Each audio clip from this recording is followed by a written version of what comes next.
Hello, my friends, buddies, and viewers to our Rewind version 2.0 of Physics, Class 12, and we are here in the episode number 4 of the Rewind version 2.0, Chapter 1 Electrostatics. Physics के class 12 के chapter 1 electrostatics में अब episode number 4 में आज हम इसकी summarization करेंगे chapter की, इस चैप्टर को एंड करेंगे and in chapter in episode 5, we will start chapter number 2 electrostatic potential and capacitance. So, be ready to start this rewind version 2.2 in our different version. So, आज के starting topics ये कहें तो आज के topics हमारे पास limited ही बचे हैं क्योंकि इस चैप्टर का समराइजेशन इतना ज़्यादा डिफ़िकल्ट नहीं है. अब जो हमने पहले पढ़ा हुआ है उसी को हम दोबारा रिकैप्चुलेट करेंगे लेकिन एक दूसरे स्टाइल में. सो इलेक्ट्रिक फील्ड अब जो हमारे पास आती है इलेक्ट्रिक फील्ड की बात हम चल रही थी.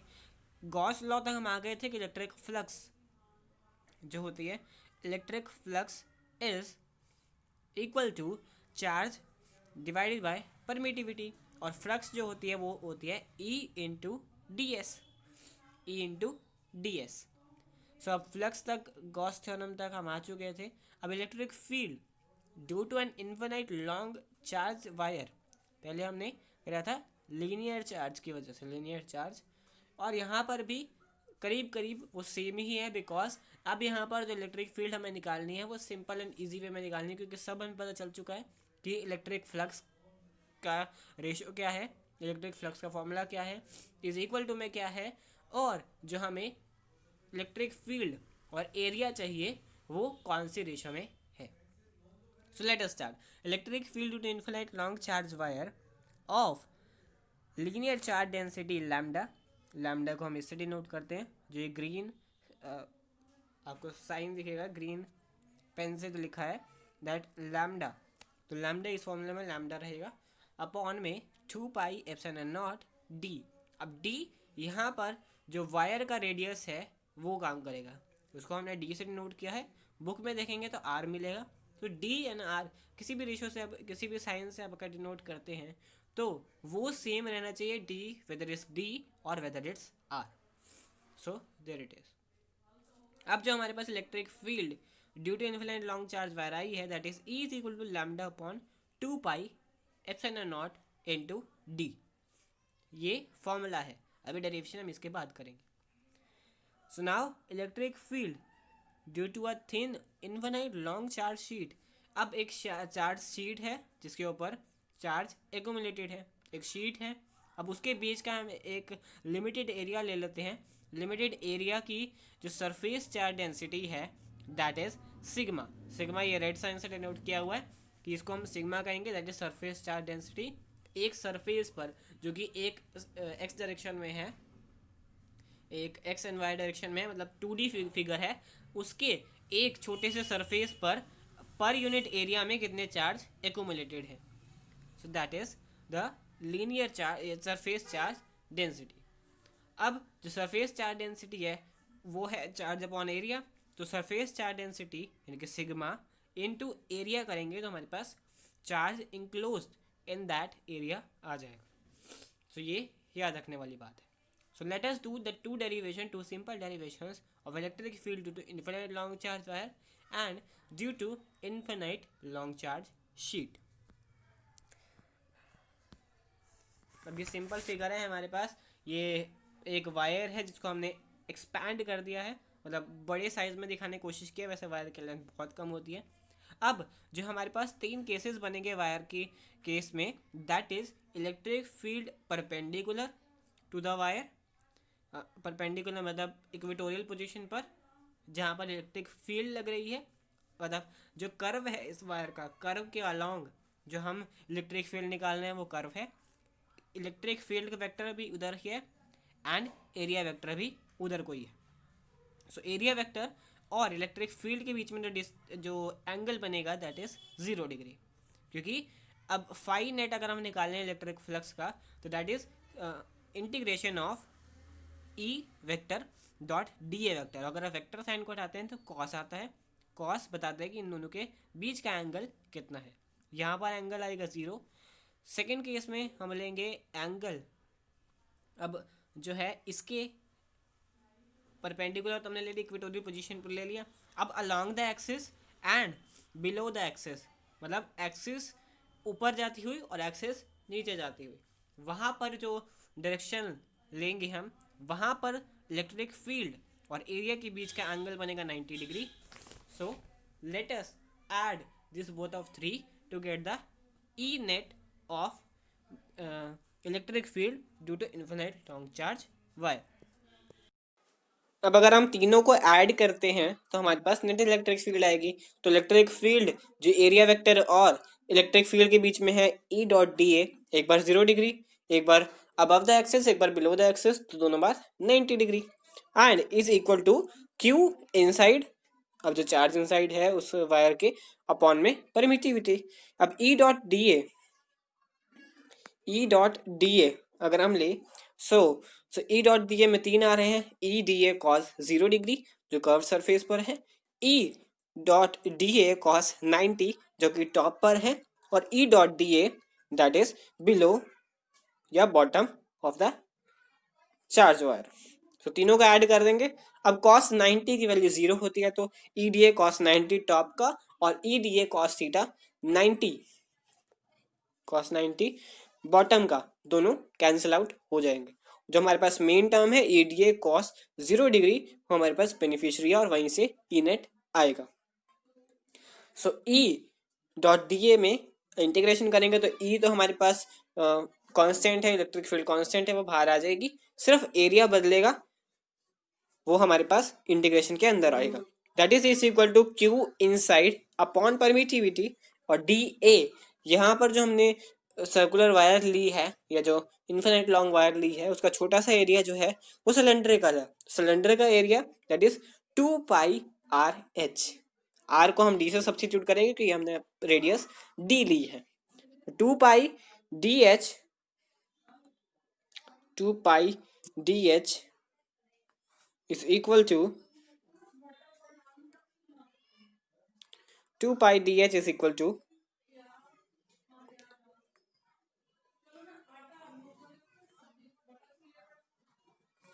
2 pi dh is equal to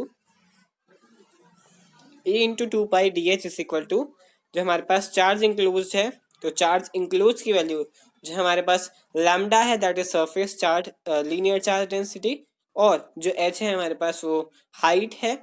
so H into permittivity, क्योंकि हमारे पास अगर हमारे पास लैम्डा लेना है लीनियर चार्ज डेंसिटी, तो lambda is equal to Q upon length. तो लेंथ क्या है एच जो इसकी है लेंथ, तो length into D L that is charge से रिप्लेस हो जाएगा ये, तो चार्ज से रिप्लेस हो गए H lambda upon permittivity. So E is equal to, बाकी सारा कट गया, एच कट गया, बाकी सारा जो है लेफ्ट हैंड साइड चला जाता है।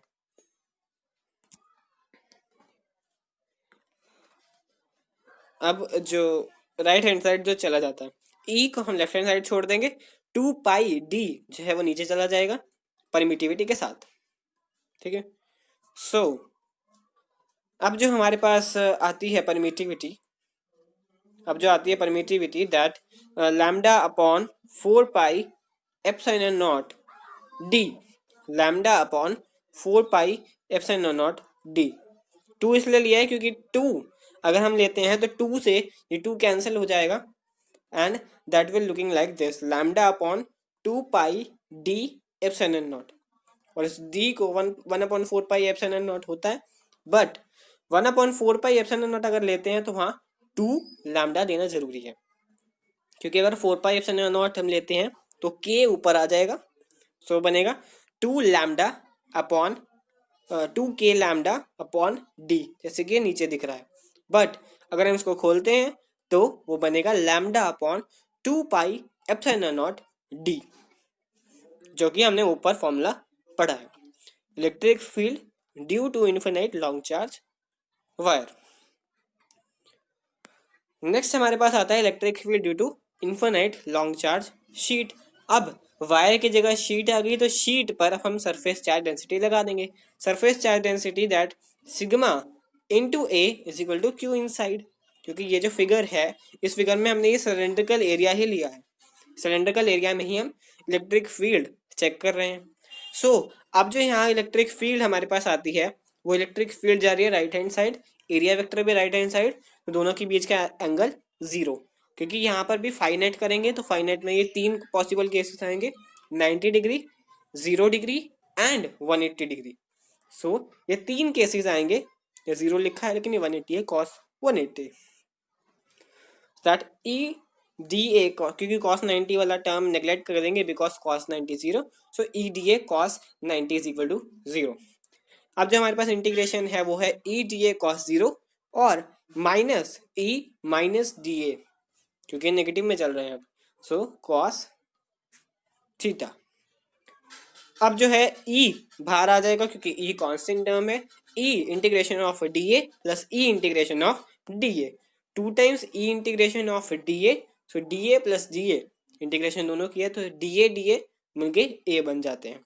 तो 2EA is equal to charge enclose by permittivity, ये हमने फॉर्मूले में पढ़ा हुआ है कि चार्ज इनक्लोज बाय परमिटिविटी होगा, और चार्ज को हम फिर से लिख सकते हैं Q inverse Q inside, that is equal to sigma into area, sigma into area, that is sigma is equal to surface charge density, charge upon area. Formula को थोड़ा सा शिफ्ट किया हमने तो ये बन गया formula, that sigma into A upon permittivity is equal to 2EA, A से ए कैंसल। अब जो हमारे पास फॉर्मूला है that is E is equal to sigma upon 2 epsilon not. तो ये हमारे पास दूसरा फॉर्मूला आ जाता है electric field due to infinite long charge wire और इन्फिनाइट लॉन्ग चार्ज शीट। ये दो डेरिवेशंस, दो इंपॉर्टेंट फॉर्मूलास आ जाते हैं। फाइनल अब जो हमारे पास टॉपिक है that is Coulomb's law from Gauss theorem, Coulomb's law from Gauss theorem. अब Coulomb's law from Gauss theorem अगर हम निकाले तो कूलम्ब्स लॉ तो पहले कंसीडर करना पड़ेगा स्फेरिकल सरफेस जो कि गॉसियन सरफेस है, flux linked with small area element, DS हमने लिया इलेक्ट्रिक फील्ड और डीएस में क्या एंगल है 0 डिग्री, तो D phi E is equal to E dot D S, और E dot D S vector sign हटाते ही E D S cos theta, अब कॉस थीटा है 0 डिग्री तो मतलब 1 हो गया। अब डी थीटा या डी फाई जो है ई डी एस को इंटीग्रेशन करने के बाद निकल आएगा, total flux link with Gaussian surface is equal to phi is equal to integration of d phi, क्योंकि फाई का इंटीग्रेशन करेंगे डी फाई का इंटीग्रेशन करेंगे तभी हमारे पास फाई आएगा। So phi is equal to, phi किसके इक्वल है, phi d phi is equal to E D s का इंटीग्रेशन करने पड़ेगा। अब ई डी एस का इंटीग्रेशन करने पर हमारे पास ई आ जाएगा बाहर, डी एस जाएगा अंदर। अब ये सर्कुलर स्फेरिकल ऑब्जेक्ट है, स्फेरिकल ऑब्जेक्ट का सरफेस या एरिया कितना होगा, that is 4 pi are square, because integration of d s, ये इंटीग्रेट करने के बाद पता चला है हमें कि integration of d s is equal to 4 pi are square. So phi is equal to E into 4 pi are square, so charge enclosed by Gaussian surface that is q, then applying Gauss theorem, so phi is equal to q upon epsilon naught, क्योंकि Gauss law से हमें ये पता लगा phi is equal to q upon epsilon naught है, और यहाँ निकाला है phi is equal to e into 4 pi are square, ये निकाल दिया। अब जब इन दोनों को हम इक्वल में रख देंगे so charge upon permittivity is equal to e into 4 pi are square.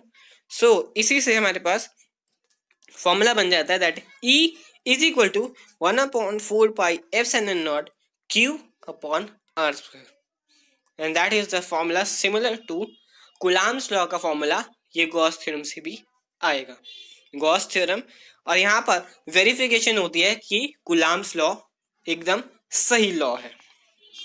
अब अगर हम कंसीडर कर ले टेस्ट चार्ज भी है, P पर लोकेटेड है, then force on Q naught that is F equal to Q naught into E, और E की अगर वैल्यू पुट कर दें यहाँ ऊपर आई है, सो वो बनेगा F is equal to Q naught upon Q naught is equal to 1/4 pi epsilon naught Q upon R square, साथ मिला देंगे तो 1/4 pi epsilon naught Q naught upon R square. So ये देखा था कि फोर्स कूलम्ब्स लॉ में जो है डायरेक्टली प्रोपोर्शनल होगी प्रोडक्ट ऑफ द चार्ज और इनवर्सली प्रोपोर्शनल होगी square of the distance between them. So एक गॉस थ्योरम से एक इंपॉर्टेंट लॉ कूलम्ब्स लॉ भी वेरीफाई होता है कि कूलम्ब्स लॉ एक सही लॉ है। So there is the verification of as well as the derivation of Coulomb's law from Gauss theorem. और यही है हमारा चैप्टर का फाइनल टॉपिक, बिकॉज इसके बाद चैप्टर में हमें कुछ ज़्यादा पढ़ने की जरूरत नहीं, क्योंकि जो दो टॉपिक हैं electric field due to conducting shell और नॉन कंडक्टिंग स्फीयर वो इस साल के सिलेबस से रिलेटेड हो चुके हैं। सो इस एपिसोड में हम चैप्टर का समराइजेशन करना था एज वेल एज इन तीन इंपॉर्टेंट डेरिवेशन को कवर करना था। So I hope you all will understand that derivations covered in this video, as well as you will mark the important formulas from this video. So here's the summarization of this chapter and this video. So from next video, episode 5 of Rewind version 2.0 physics class 12, we will start the chapter 2 electrostatic potential and capacitance. Thank you so much.